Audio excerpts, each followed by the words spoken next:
संविधान से चलता है। इस तरीके से तो देश का नाश हो जाएगा, काम खराब हो जाएगा भाई। ये हमारी कटौली गाँव में और कहीं बिल्कुल डालने दे रहे किसी तरह भी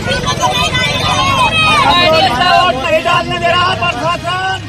उत्तर प्रदेश का उपचुनाव जो लोकतंत्र की ताकत और जनता की आवाज को प्रकट करने का माध्यम होना चाहिए था, वो सत्ता के घमंड और धर्म आधारित राजनीति के भयावह खेल में बदल गया। नमस्कार, आदाब। न्यूज 5 जमशेदपुर में आपका इस्तकबाल। 9 सीटों पर हुए इस चुनाव के दौरान जो कुछ हुआ उसने न केवल मतदाताओं के विश्वास को झकझोरा बल्कि लोकतंत्र की आत्मा पर गहरी चोट की है। 20 नवंबर को हुए मतदान में मीरापुर, कुंदर की सीमाओं जैसे इलाकों से जो रिपोर्ट सामने आई उसने हर संवेदनशील भारतीय को शर्मिंदा कर दिया। समाजवादी पार्टी के वरिष्ठ नेता और राज्यसभा सांसद प्रोफेसर रामगोपाल यादव ने आरोप लगाया है कि मुस्लिम मतदाताओं को बंदूक की नोक पर वोट डालने से रोका गया। क्या ये वही लोकतंत्र है जिसकी दुआएं देकर हमें विश्व का सबसे बड़ा लोकतांत्रिक देश कहा जाता है? सपा सांसद प्रोफेसर रामगोपाल यादव ने स्पष्ट रूप से कहा है कि ये चुनाव स्वतंत्र नहीं था। पुलिस और प्रशासन ने सत्ता के दबाव में एक विशेष समुदाय को डराने का प्रयास किया। सपा प्रमुख अखिलेश यादव ने भी बयान दिया कि ये लोकतंत्र नहीं बल्कि भयतंत्र है।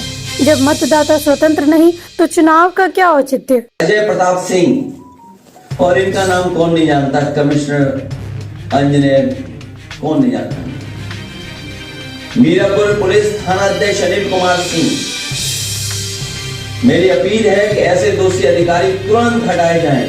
कमिश्नर मुरादाबाद और सीसामऊ के Dinesh Tripathi DCP central Kanpur, Dinesh Singh Bist inspector Chamanganj, Ramesh Srivastava inspector Colonelganj, ये जानबूझ करके इनको पोस्ट किया गया है कि वोट कैसे रोका जाए। क्या हमें आपको नहीं समझ में आ रहा? सेंट्रल कानपुर, चमनगंज एरिया का सबसे ज्यादा वोट समाजवादी को मिलना है, कर्नलगंज जहां समाजवादियों को वोट मिलना है। मैं अपने वोटरों से अपील करूंगा कि वोट डाल करके जरूर आए और तब तक जाते रहे पोलिंग स्टेशन तक जब तक वोट डालना डाल। मुस्लिम समुदाय के मतदाताओं ने अपना दर्द बयान करते हुए कहा कि उन्हें मतदान केंद्रों के आसपास धमकाया गया। कुछ ने तो यहाँ तक कहा कि पुलिसकर्मियों ने उन्हें ये कहकर वापस भेज दिया कि उनका वोट पहले ही डाला जा चुका है।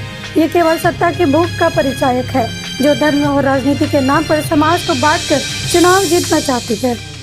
लेकिन इन घटनाओं के बीच मीरापुर से 2 साहसी महिलाओं की कहानी ने एक अलग ही संदेश दिया।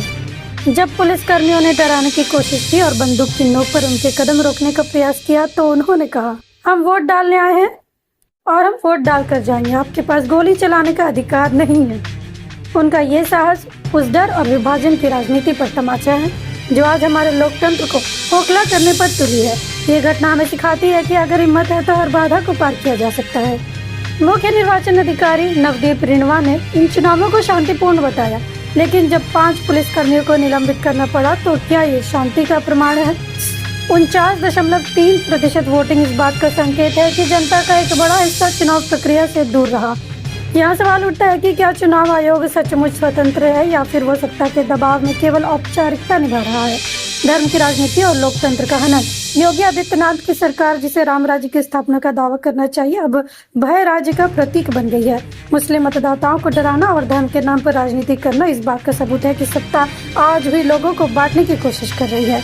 हमें ये नहीं भूलना चाहिए कि लोकतंत्र का आधार धर्मनिरपेक्षता है।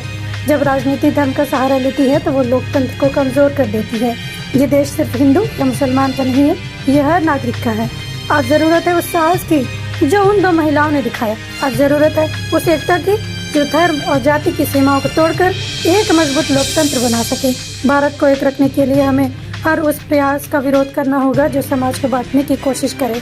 मतदाताओं का अधिकार सबसे पवित्र है और इसे छीनने वाले को सत्ता में रहने का हक नहीं है। ये चुनाव हमें याद दिलाता है कि लोकतंत्र सिर्फ एक प्रक्रिया नहीं बल्कि एक जिम्मेदारी भी है। तो आइए हम सब मिलकर एक ऐसा भारत बनाएं जो न डर के साए में हो न विभाजन के जाल में। एक ऐसा भारत जहाँ हर नागरिक का वोट उसकी ताकत बने, न कि उसकी कमजोरी।